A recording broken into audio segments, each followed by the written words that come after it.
Hey Kasper, how are you? I'm good. I'm good. You? Awesome. Good, good, good. Okay, it's the end of the Perfect. end of the winter, so looking forward to getting back on the water next Yeah. week in California. Yeah. Me too. Me too. It's nice that it's getting warmer, especially here in Denmark. I don't know about in the United in USA how hot it is, but definitely cold here in Denmark. I'm in Colorado right now. It's freezing. It's been Yeah. snowing all the time, but it's been great skiing season, so I can't complain. But I am looking forward to going back to California next week for sure. For Yeah. sure. Yeah.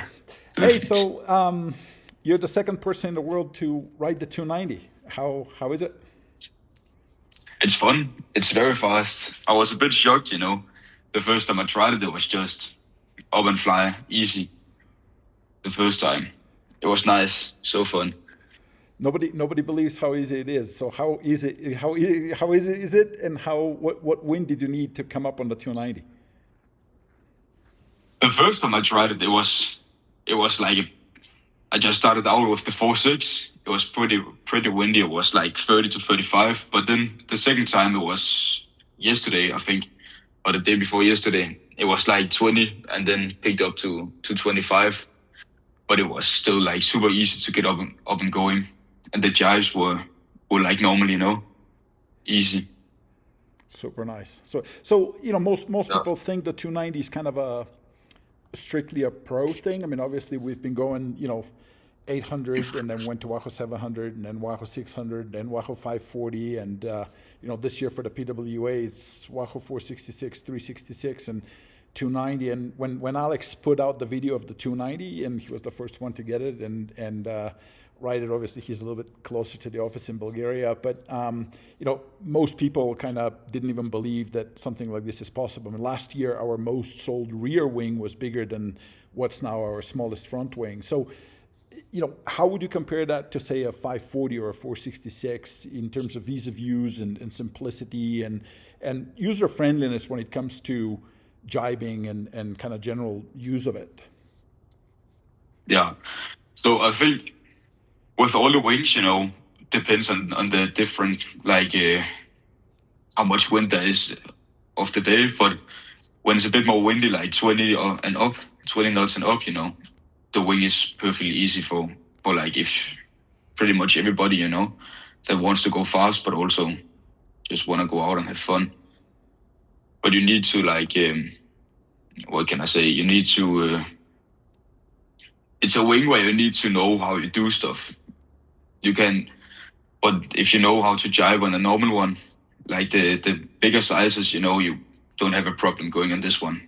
It's still easy to get up and flying, and the jibes are easy. Plenty of lift. Cool. And what rear are you using with it right now? Right now, I'm using the 170L, the large one. Okay. Um, yeah, And that gives you enough but hope, power. It's balanced. You don't. yeah, yeah, gives me plenty of power.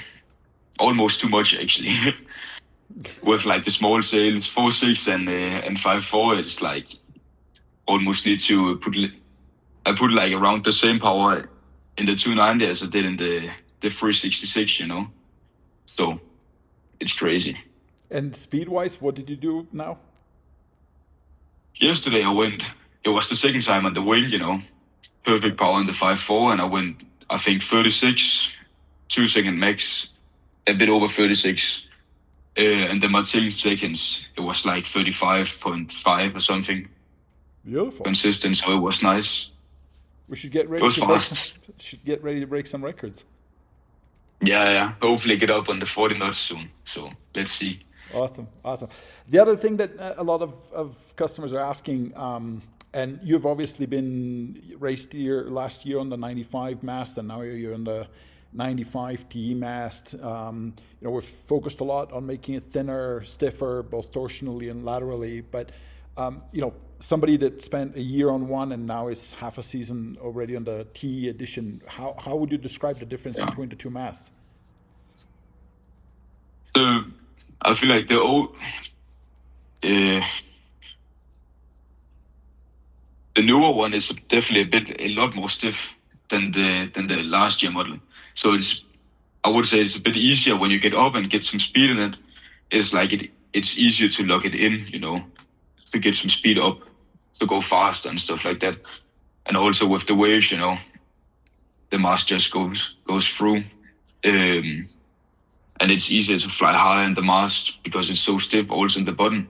Well, it's only, I think how thin is it, 1.1 centimeter or something. But the new one is crazy stiff. That's awesome. That's awesome. And then another toy that you've been helping us develop, and we appreciate all of your involvement and feedback and pushing us to do it, are the Shims. Obviously, the new Mast has a little bit shorter head. Customers that have deep tuttle boxes are looking for a little more stability and be able to play with a rake. So can you just tell us a little bit about the Shim and the development and how you use it and what the difference is? That'd be super helpful. Yeah, so like all the boards, they have like different boxes. I think the FMX board has has just like a normal turtle box, but then the Duotone has like a deep turtle where you need because the foremast is made like with the short one, so you don't have to cut anything off the masts, which you need to do like with other masts, But then we made like a big shim like this actually. Which you put inside the box of the board, and then when you plug the mast in, it's at the perfect rake, pretty much. And then it's I don't know. It's like, I don't know how to describe it. It's definitely more locked inside the board, So just plug it in and you get the same rake pretty much every day. And when you talk about rake, everybody's going to ask, well, what rake do you use the GP? So what are you training at? What have you found is the best setting for the GP for the rake? Yeah, it depends on the different sails and stuff. But for me personally, around like 4 works pretty good for me.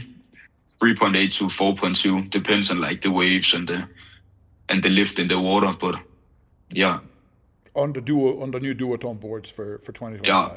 Awesome. On the 2025 Duotone kit. Yeah, that's a lot more. I ride it at 3 degrees, 3.5 max. So that's interesting. I'll push it more next week and check it out a little bit more.